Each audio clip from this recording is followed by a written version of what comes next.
Thank you, Chamberlain. Well, hello and welcome to the first trading day of the third quarter and the second half of 2024. It's also the first trading day for the month of July. 3 firsts right now. But let's get to the top stories that set your agenda. Starting with oil prices, they climbed this morning, supported by deficit stemming from peak summer fuel consumption and OPEC Plus cuts in the third quarter, although global economic headwinds capped the gains today, holding Brent at $85.62 a barrel, then up 0.71%. Big jump there for Brent. And we also see WTI. That's also staying comfortably above that $80 psychological level, $82.18. Also up, a bigger move up there, 0.77%. That's what we have for WTI. We see both contracts are down for about 6% for the month of June. To the FX market now, after breaching the 1,500 level, we're seeing gains for the last trading day of June. 1,505 Naira, that's for NAFEM, 0.32% gain at the official window. NAFEX, bigger move up there, 1,488 Naira, so a big 1.72% gain. That's what we have for NAFEX. So last trading day of June turned out right, but the first half, definitely we see the Naira down about 40%. For the first half of 2024. We'll see what the second half of 2024 portends for the Naira. Then to other stories now, the Center for the Promotion of Private Enterprises has commended the recent executive order removing import duties, VAT, excise duty on pharmaceutical products and intermediate products. In a statement, the CEO of the economic think tank, Dr. Muda Yusuf, says the fiscal policy measures would boost domestic production of pharmaceutical products, reduce the cost of medications, and impact positively on the well-being of citizens. They explained that the use of such fiscal policy measures are very appropriate to boost real sector performance, as it will also revitalize the country's pharmaceutical industries and create more jobs. The CPB chief also recommends that similar fiscal policy incentives should be extended to other real sector investments to boost the economy. And the newly sworn-in president and chairman of the governing council of the Chartered Institute of Stockbrokers, Mr. Oluwapo Dada, has keyed into the vision of the President Tinubu-led administration to grow Nigeria's economy to a $1 trillion economy. Mr. Dada, was speaking after he was sworn in as the 13th president, believes that the government can raise as much as $500 billion through the capital market. However, there are steps that must be taken to deepen the domestic economy. Take a listen.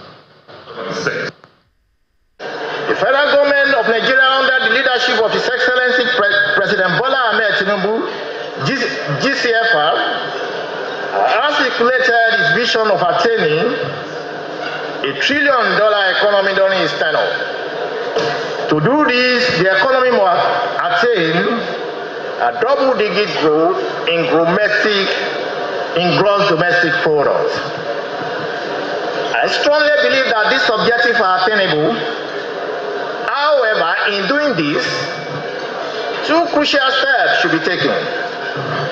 First, the government must create the enabling environment based on universally accepted ease of doing business metrics. In this regard, 3 areas must be highlighted. Number 1 is the rule of law.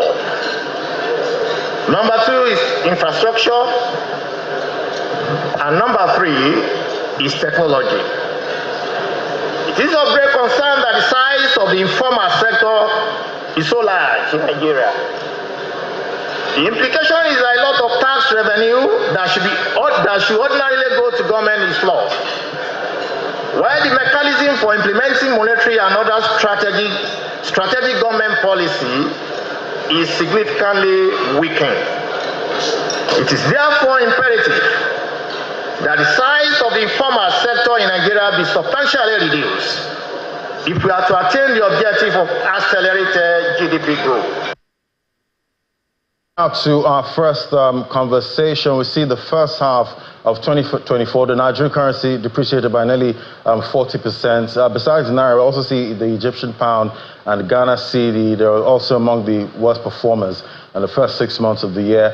Meanwhile, the Kenyan shilling there, that shined about 20.7%, ranking as the best performer.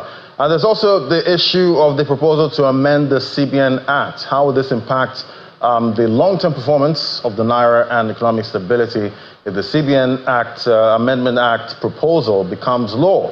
Joining us for this conversation is Ogbonna Ukuku, is investment and economic development expert, joining us from our Abuja studio. Great to have you on the show. Happy new month. Happy first day of the second half, and happy first day of the third quarter. Yeah. All right. Thank you so much for having me. Right. So looking at some of the major currencies in Africa, it was quite tough the first half of 2024. How are you seeing this, and what is this telling us about African currency weakness, at this time with geopolitical turmoil? Generally speaking, African countries must, it just tells the story of the African economies. So what it shows is that we have to pay attention on being productive, and then again being able to depend more on locally made goods, and then have enough to give to the outside world. Because if we don't export, if you don't have what to export, you won't actually have dollars in your economy, because you can't print dollar, you can only earn dollars. So if you don't have what to give to the world to earn dollar, you would definitely depend on FX, which, for you to import the things that you need. So our basic needs at this point, we need to actually rejig our taste gland, or we begin to curb our appetite, to face more on things that we can't produce locally, and then be able to shore up some of this trade imbalance that exists between Africa and other countries. Quite turbulent for these currencies. What are you expecting for the second half of 2024 for the Naira especially? Is there some kind of soft landing we can expect for the Naira in the second half? What do I expect? So the direction the central bank is going, yes, is good. The interventions are good, because the more they continue to intervene, the more they will support the FX market. So, but having said that, I expect additional interventions as regards when it comes to long term, looking at things like supporting the productive sector, supporting raw material supply, supporting interventions that will go directly to manufacturers. I think with that in place, and many more on having a well-structured financial engineering that would help to reduce the cost of production, I think that would definitely go a long way in helping us, come out of this turmoil. And talking about the central bank, especially the Central Bank of Nigeria, we see that controversy trailing the CBN Act Amendment bill there. Some say that it will undermine the autonomy of the Central Bank of Nigeria, but the proponents say that it's merely to allow the CBN and the Ministry of Finance work together. So talk to me, if this amendment becomes law, what's the worst that could happen? Okay, so for me to answer your question, it would be very good for our viewers to understand that just like you have 3 tiers of government when it comes to governance, or when you want to deliver government, they are all working towards the same direction, but they are all autonomous. And then you have, the 3 arms of government working towards the same goal, but operating from different angles. It's the same way when it comes to the economic stance. The policy, the monetary policy and fiscal policy must work independently, but have a convergence. I always give this very simple illustration, still very instructive, while it looks as if you're not saying you're not being very serious. You see, the way soccer game is, the fiscal policy managers are like the strikers, and then the monetary policy managers are like the defenders. So the victory of any team is dependent more on what the strikers do than what the defenders do. So if you merge them all together, there's going to be a confusion, because you can't have someone who's defending striking at the same time. So it brings this confusion, and at the end of the day, you will not be able to succeed. So nations of the world have started paying attention to corporate governance when it comes to the leadership of their central bank. But you see, I give a very simple example. In 2012, in England, they appointed a Canadian to be the head of their central bank. So what that means is that the attention they pay to monetary policy stance is so crucial that they had to even go outside their sphere to go somewhere, another man's country, to get someone to head their central bank because of the kind of job that the Canadian central bank governor did in his country. So what that means is more about paying attention to the corporate governance structure of your central bank, not creating laws around bringing them together. No, you can't bring them together. They must be autonomous. They must do their job and then do it separately. But like I said, there has to be that place of confluence. I like what the South African government does when it comes to recruitment. So before you become a central bank governor, yes, the president appoints maybe I think about 8. There are 15 of them. The president appoints 8 of them. Then the other appointments will come from stakeholders. Stakeholders in the sense that they must be experts in agriculture. You must have someone who's an expert in mining because their economy has a lot of mining. They do a lot of mining. Then someone who has expertise, or 2 of them will have expertise in commerce and industry. So these are things we must pay attention to. You see, in Nigeria, the kind of things we pay attention to is we have the board, you have people representing Southeast, Southwest. No, those are not the kind of things. Because when it comes to, driving economy, because you don't win economic wars, just like every conventional war, you win by strategy. It's not by strength alone. You win by strategy. So the strategy of knowing what you need per time, appointing the right people, putting the right people in place, that's exactly what you need to grow your economy. So it's not about having a law that will pull everybody together, or you have to oversee their budget and all of that. For me, it's beyond that, because the negatives are much more than the positives. Right, but some argue that, central banks don't really have that much autonomy, really, that there's always some form of, political influence. We saw the Ways and Means issue with the last leadership of the central bank. They also don't want a central bank governor that want to contest for the presidency, at some point. So talk to me about, the powers around the central bank governor at this time. Does it need to be decentralized somewhat?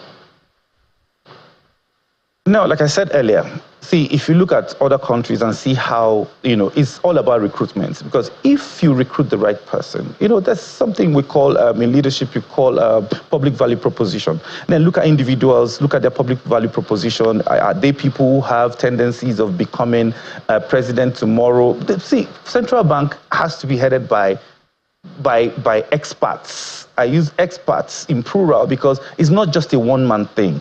So it must have a very strong, robust board.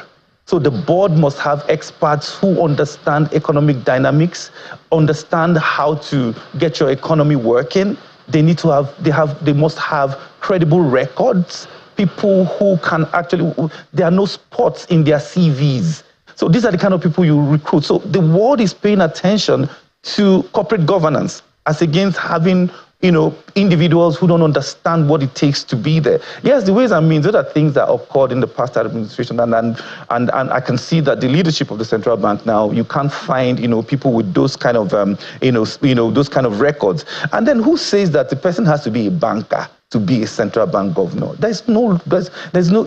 You need experts who understand economic development, people who understand the economy and how the economics around running a nation. That's what you need. Those are the kind of people you need to head your central bank. So what I'm saying in essence is the board has to be strong. There has to be a robust board. So it's not a one-man thing. So it won't be a central bank where you're mentioning just one person's name. There has to be a central bank where when you talk about central bank, you're talking about a team of people who understand what it takes to run an economy.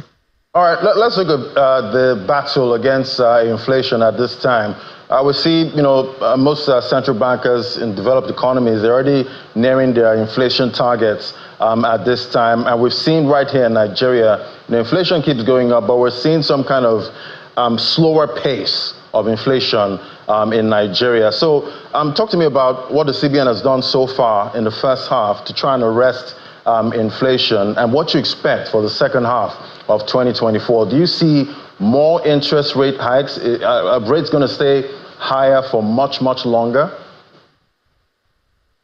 Now, for the meantime, I think what I see is the central bank still, the interest rate will still go up a bit more until you see see improvement or increase when it comes to development, when it comes to infrastructure development that will support productivity.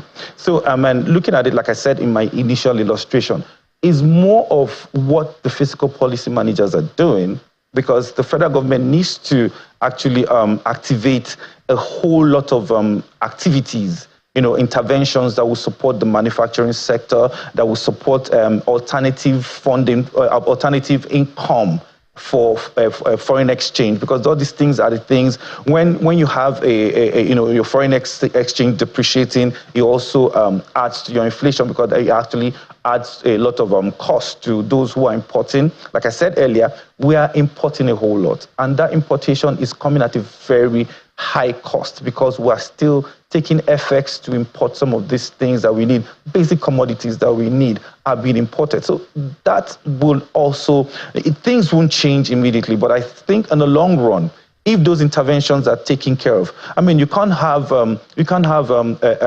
development finance institution like the Exim Bank. Their records should show that export has actually increased to a very large extent that is supporting the oil sector. Then the income coming from the oil sector, we need to actually focus a bit more to find out how we're going to add value to whatever we're doing to our oil and gas, so that our income should in foreign exchange should come complete. So the production has to increase. So these are the things I'm talking about. So it has to be more of what the fiscal policy managers are doing than what the monetary policy managers are doing.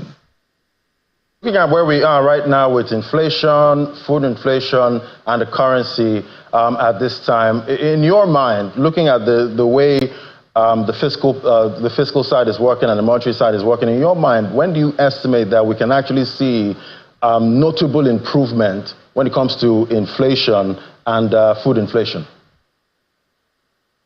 Now, you see, when it comes to for it to come down to consumers walking into shops and see things, cheaper. Now, if an importer buys his or her goods with a higher exchange rate, those goods have to go off the shelf before they can import the next cycle. So it's from that next cycle, which will take at least 3-4 months, or let's say before the end of this second half, that's when we'll begin to see a lot of changes when it comes to prices. And again, like I said, if we continue to intervene when it comes to local production, that is very key. If we use our development finance institutions to support local production, that will help us a whole lot. And I'm paying attention to our development finance institutions, because I mean they are liable to stakeholders, while commercial banks are liable to shareholders. So shareholders want profit, but development finance institutions, they want growth and development in a nation. So that they should support, they should be made robust, they should recapitalize most of our development finance institutions and give them targets to make sure our MSMEs, our agri sector becomes very robust, and then will become self-sufficient. All right, I definitely hope that the second half of 2024 will see some kind of soft landing for the Naira and the economy in general. Thank you so much, Ogbonna Okuku, investment and economic development expert. Thank you so much for joining us today. All right, thanks for having me. All right, we'll take a break now. When we come back, we'll be looking at trade facilitation right here in Nigeria. That's our next conversation. Just stay with us.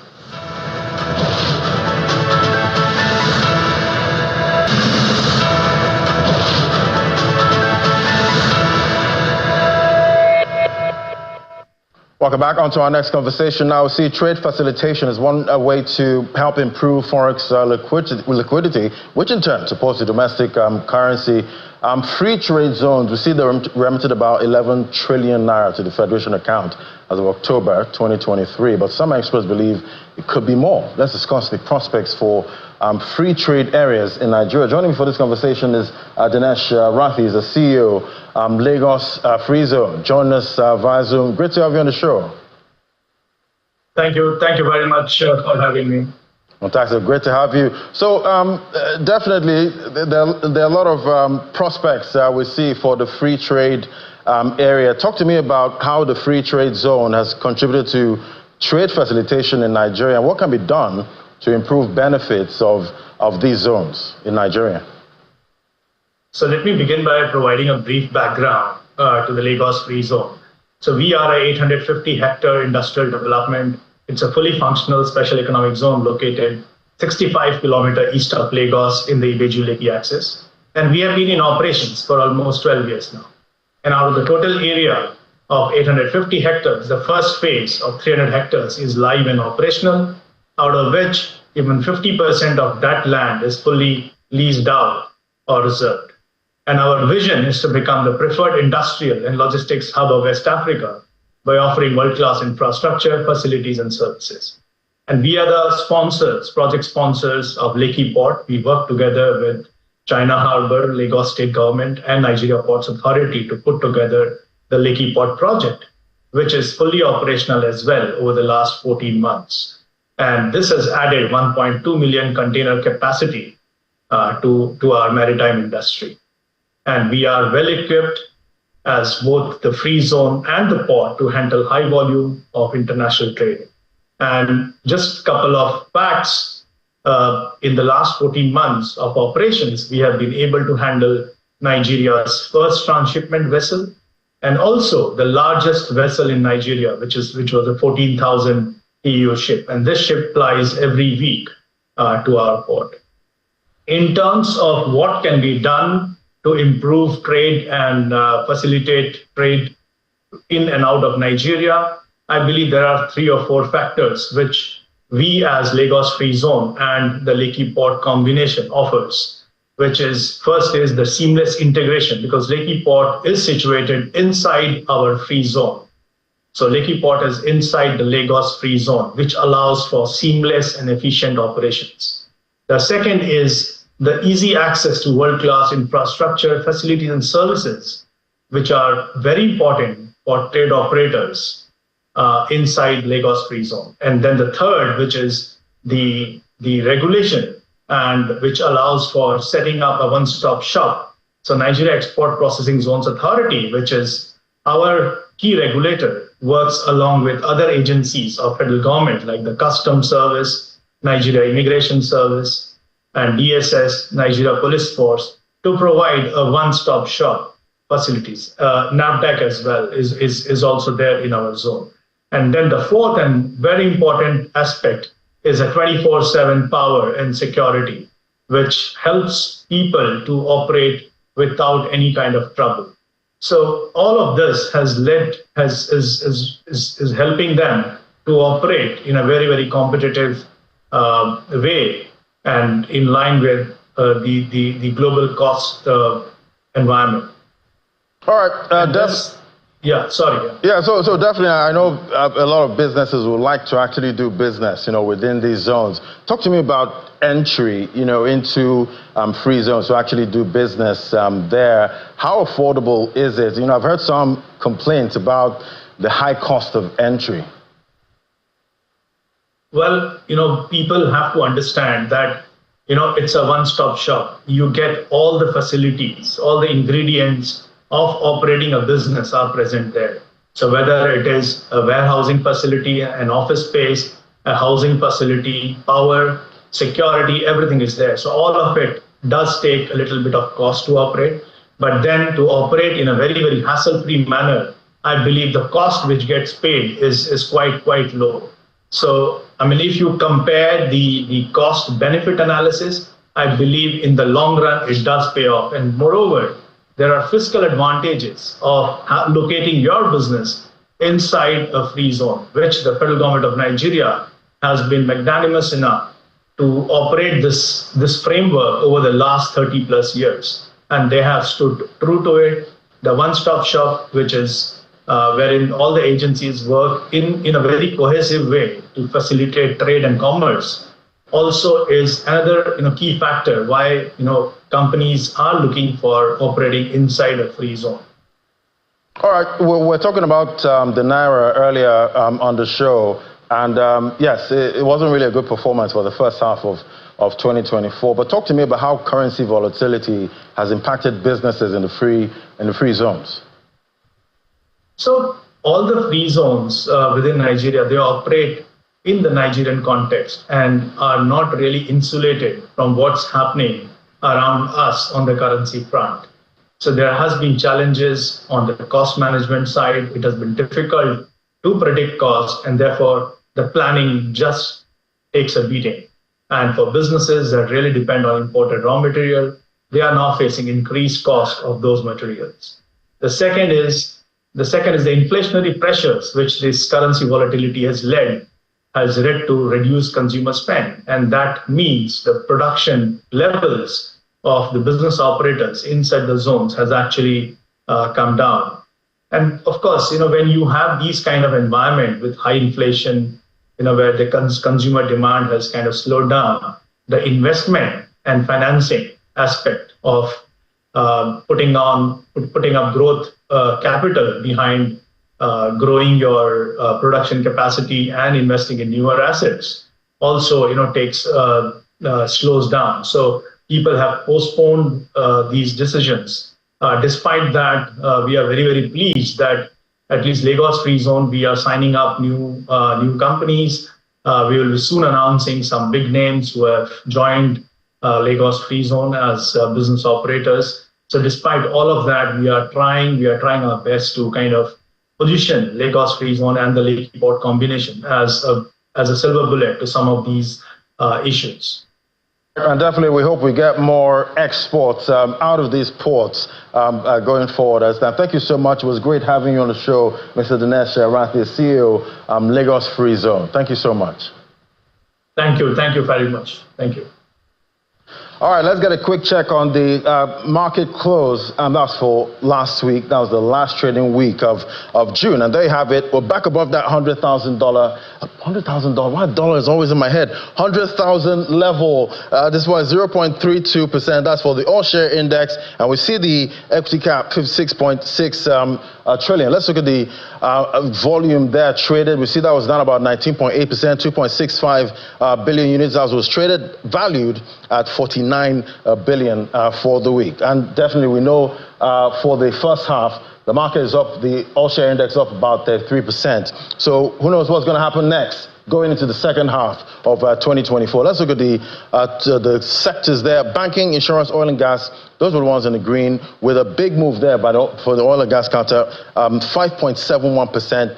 1.14%, that's for financial services, banking, insurance, big 3.33% gain for the week. So first trading day of July, first trading day of the second half, first trading day of the third quarter, that's today. We'll see how the market actually closes. We'll give you a summary of that later on. That's it from me on Business Morning. I'm Ladi Williams. I hand things over to the Sunrise Daily team.